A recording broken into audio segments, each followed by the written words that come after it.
अस्सलाम वालेकुम, welcome to doctor साइमस clinic. आज एक मेडिसिन है और मेडिसिन ऐसी है जो आपके दिल के बहुत करीब है। आपके दिल की बहुत ज़्यादा हिफाजत करती है, आपके दिल को स्ट्रॉन्ग करती है और आपके दिल की हार्ट की प्रोटेक्शन के साथ-साथ हार्ट की बहुत सारी डिज़ीज़ में भी ये काम आती है। तो आज की मैजिकल इफ़ेक्ट रखने वाली मेडिसिन को स्टार्ट करते हैं। आज की जो मेडिसिन है वो है एंडोनिस वर्नैलिस। एंडोनिस वर्नैलिस एक प्लांट किंगडम की मेडिसिन है। ये इसमें येलो कलर के बड़े क्यूट क्यूट से फ्लावर्स होते हैं। आज की वीडियो में इंट्रोडक्शन ऑफ एंडोनिस वर्नैलिस के साथ साथ ये किस किस डिजीज में यूज की जाती है और इसको किस पोटेंसी में यूज करना चाहिए और इसकी साइन एंड सिम्टम्स को हम देखेंगे। सबसे पहले हम देखते हैं कि एंडोनिस वर्नैलिस जो है वो किस किस डिजीज में यूज की जा सकती है। सबसे पहले अगर आपको इन्फ्लूजा हुआ है, इन्फ्लूजा में होता क्या है कि पेशेंट को आम नजला जुकाम और बहुत हाई फीवर होता है, बहुत तेज बुखार होता है। एक इन्फ्लुएंजा हुआ है और इन्फ्लुएंजा में के बाद से उसको आपने क्योर कर लिया, उसके बाद से आप हार्ट डिजीज में मुबतला हो गए तो देन ये मेडिसिन बहुत अच्छा काम करती है।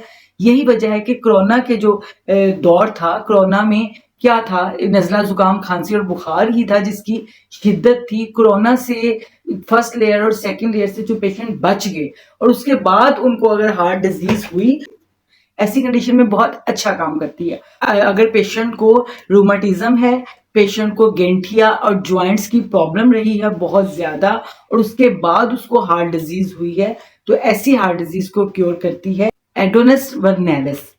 उसके बाद अगर आपकी किडनी में प्रॉब्लम है, किडनी में प्रॉब्लम हुआ, किडनी के अंदर नेफ्राइटिस हुआ, नेफ्राइटिस जब होता है तो किडनी में प्रॉब्लम हुआ, आपको नेफ्राइटिस हुआ, किडनी में मौजूद नेफ्रॉन जो है उसमें इन्फ्लामेशन हुई, तो ब्लड प्योरीफाई होना बंद हो गया, जिसकी वजह से जितना भी वेस्ट प्रोडक्ट था वो ब्लड में ही रहने लग गया।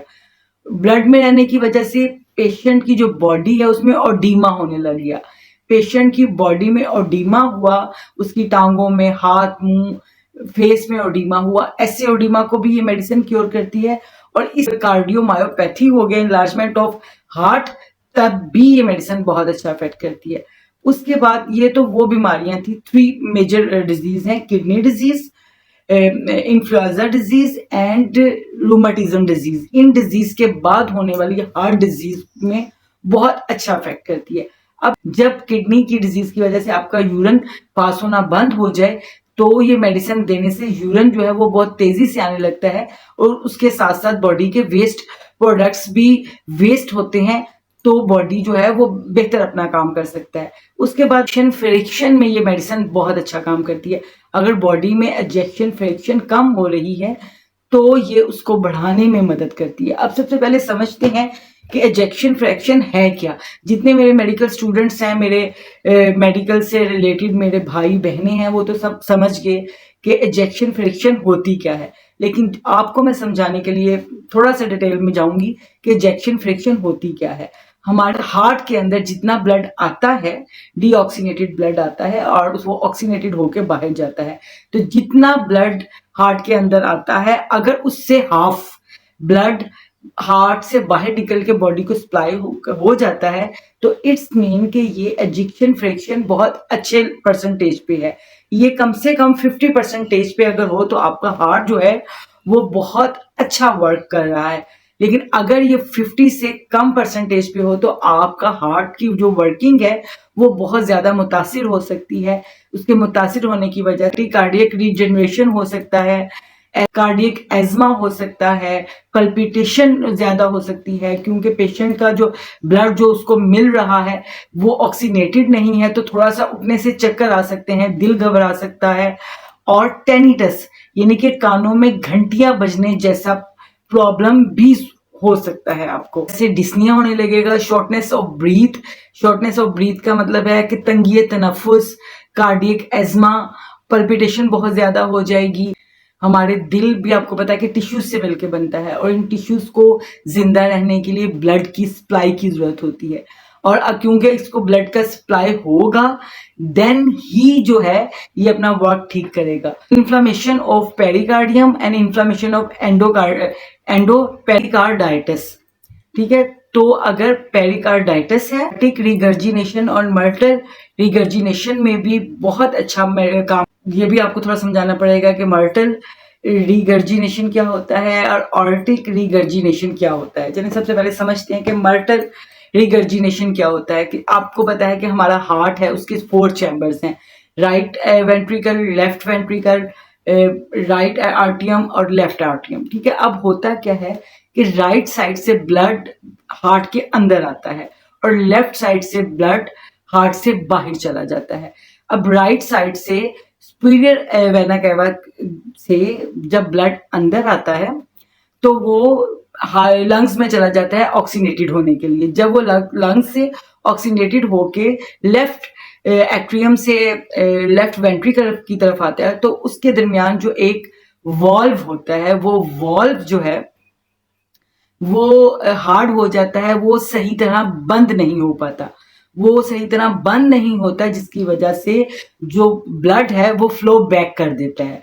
जब ब्लड फ्लो बैक करता है तो हार्ट पे प्रेशर इंक्रीज हो जाता है, तो इसको बोलते हैं मर्टल रिगर्जिनेशन। अब ऑर्टिक रिगर्जिनेशन भी सेम ऐसा ही होता है कि जब ब्लड जो है वो ओर्टा से गुजर के बॉडी की तरफ जाने लगता है तो ओर्टा के ऊपर जो फ्लैप्स होते हैं, वो फ्लैप्स जो उसके वॉल्व को बंद करते हैं वो हार्ड हो जाते हैं।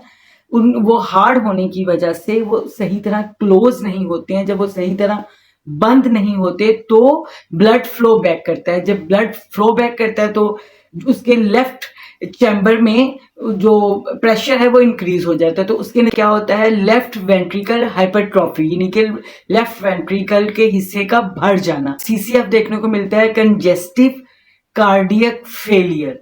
तो इन तमाम डिजीजेज में आपको ऐसी, अगर ये तमाम अलामात हैं, अगर ये डिजीजेज पाई जा रही हैं तो ऐसी कंडीशन में एडोनस वर्नेलिस बहुत अच्छा काम करेगी। आपको हार्ट की इस कंडीशन जो एक लाइफ थ्रेटनिंग कंडीशन है, इससे आपको बचाएगी। आपकी जो बीमारियां हैं जिसमें कार्डियक एज्मा है, ड्रॉपसी है, जिसमें पल्पिटेशन है, जिसमें एजेक्शन की तमाम डिजीजेस से आपको बचाएगी ये मेडिसिन। इसके साथ साथ हार्ट की और मेडिसिन भी हैं, जैसे क्रेटिगस ने बहुत अच्छा काम किया, जैसे कोरोटेलिस भी अच्छा काम करता है, लेकिन अगर उसमें ब्लड में साथ खून की खराबी भी पाई जाती है तो। उसके बाद डिजिटल्स बहुत अच्छा काम करती है। उसके बाद मलेरिया ऑफ हार्ट की डिजीज में बहुत अच्छा काम करती है। तो हार्ट की डिजीज के ऊपर होम्योपैथिक के पास बहुत कुछ है आपके दिल को बचाने के लिए। हम देख लेते हैं कि इसको हमने किस पोटेंसी में यूज करना है। तो आपने इसको मदर टेंशन में यूज करना है। इसके 10 ड्रॉप सुबह दोपहर शाम लेने हैं। अगर आप कोई और मेडिसिन साथ यूज कर रहे हैं तो आपने 5 ड्रॉप्स सुबह दोपहर शाम। आई होप सो कि ये इन्फॉर्मेशन आपको अच्छी लगी होगी। तो इंशाल्लाह मिलते हैं नेक्स्ट वीडियो में नेक्स्ट टॉपिक के साथ। तब तक के लिए अल्लाह हाफिज। पाकिस्तान जिंदाबाद।